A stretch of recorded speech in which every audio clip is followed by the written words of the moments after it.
ai chu an ro pui a lom na ro pui ta in an sim la ka sin không phải là nào pi na ro ki chu Bethlehem ran klenga kerahum zalani avamat ne di o mi hum som dan hi ran klenga kerahum mo be ngai tu chan ni lung re mi tu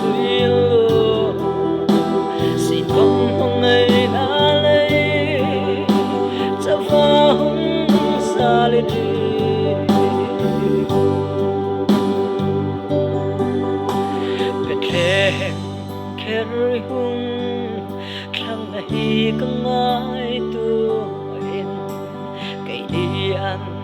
ring hai ta ding in ani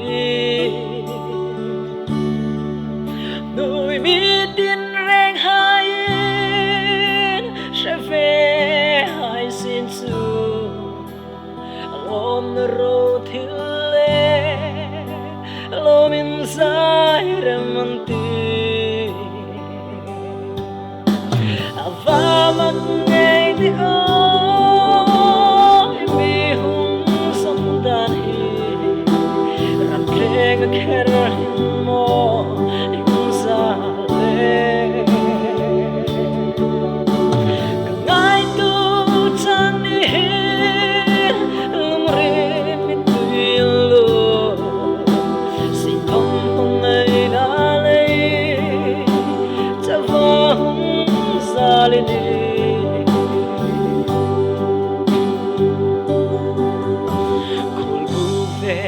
tu không in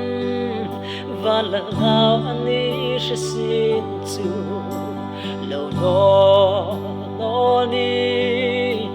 răn khen gia đình in đôi mi tin reng hai hiên sẽ về hai xin chú lom na lung ril ro bom hong pe nghe anh ti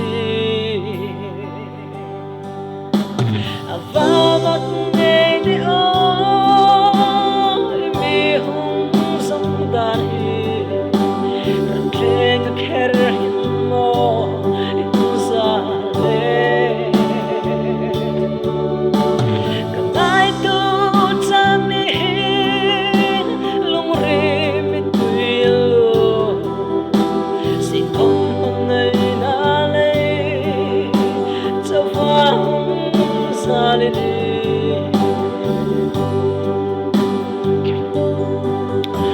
col về tu không in và lần nào anh ấy sẽ xin chú lâu